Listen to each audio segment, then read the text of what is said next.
Ever since VW brought back the Beetle as the new Beetle, they've also had a whole new legion of people sneering at it. No one seemed to take the cute little rounded thing seriously. That's finally changing. The whole new design, kind of chopped and channeled and slammed, and some new guts in this, the R-Line. Let's drive it and check the tech.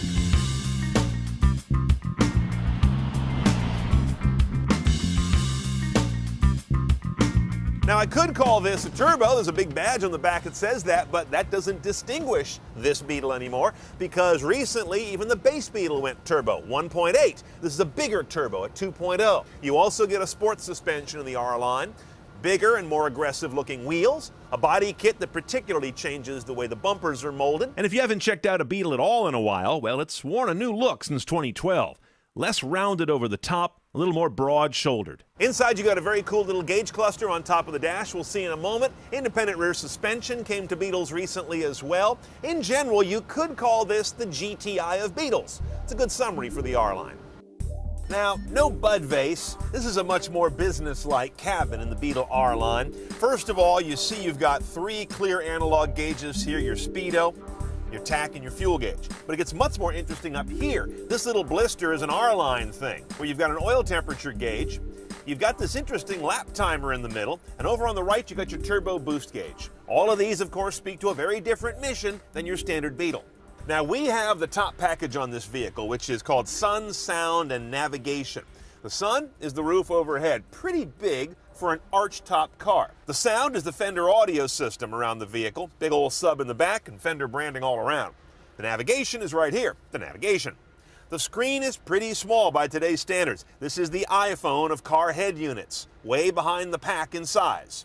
Once you get past that, though, your choices are pretty solid. You've got the usual media options that range from Bluetooth streaming to a pretty silly SD card slot right here. The MDI is the multi-device interface over in the glove box. Notice that this is the first time I've seen a Volkswagen Audi product that has the correct adapter for the new iOS devices. Basically, you want for nothing on the media side.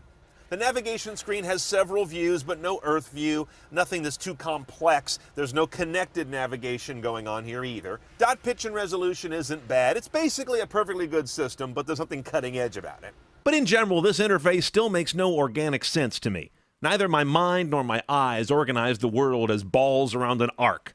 But response to inputs is at least crisp and quick. And as you can see, the system is fairly verbose with a minimum of cryptic icons. If you get the VW CarNet app set up, you'll have crash notification, roadside assistance, stolen vehicle location, remote access to lock and unlock the car and such. Also, you can set geo-fencing boundaries to know if the car's left a certain area or if it's driving beyond a speed you've preset. We're talking to your teenage kids there.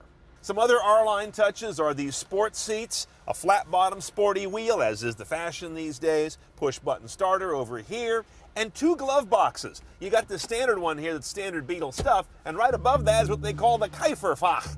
I told you, this is not a show for kids. And this is old Beetle stuff, a retro touch. Now, under its short snout, you've got a hotter engine than in a base Beetle, but as I mentioned earlier, all these guys get turbo engines now, but this is the somewhat bigger one. It's a 2-liter turbo, inline 4, of course, sitting side saddle, driving the front wheels. That's Beetle architecture. Aside from turbocharging, it's also got direct injection, so all the major hits of current engine design are in here. The numbers: 210 horsepower, 207 foot-pounds of torque.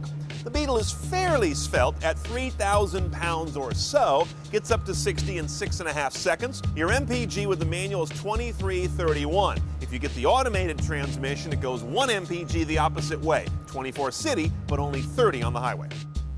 Now, moving all that power to the wheels, of course, means going to the front wheels. So there's nothing going through the bottom of the car here. There's no all-wheel drive, although performance purists might like it. What you do have, though, is a limited slip differential in the R-Line. If you're unclear on that, go see our Car Tech 101 from CNET on Cars about LSDs. And you have 2 choices of gearboxes. We, blessedly, have been given the 6-speed manual. Yes, this is a rarity these days. I bet most of these are going to ship with a 6-speed DSG. That's a dual-clutch automated manual gearbox. Now, I'll tell you, I came prepared to really love the Beetle R-Line. It looks so good on paper. It doesn't look so good on the road. The engine I give an A-. It's got great power, minimal turbo lag, makes a nice note when you really kind of get grinding into it. Then you've got a whole different personality from the suspension, which has kind of got a lot of float and porpoising going on as you're on and off the power. It doesn't match with the motor. There's something disconnected here. And that's fine. If you want to do a compliant suspension, at least dial out the road noise. And they don't do a good job of that. I'm getting a lot of really annoying drumming from the road surface out of all four wheels. It's just irritating. So there's a bit of Jekyll and Hyde going on here. I wish they'd gotten the underpinnings to be more of what the engine's trying to deliver. It's not a bad car to drive. I don't dislike it, but it's not of a piece. No driver assistance tech to speak of on the R-Line, not even a rear camera, which is very odd at this point in history. Okay, let's price our little round red friend, about $25,800 for an R-Line delivered.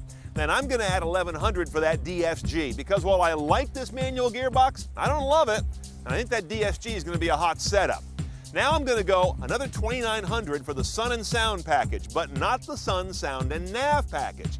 My phone does a better job than VW Nav in terms of wowing me, and I can live without the leather, the 19s, and the bi-xenon, but you may have a different opinion there. I'm all in just under 30 grand for a Beetle that's kind of pulling at cross purposes. It's got one mission under the hood, another mission under the floor pan. I wish they'd pull those more into line.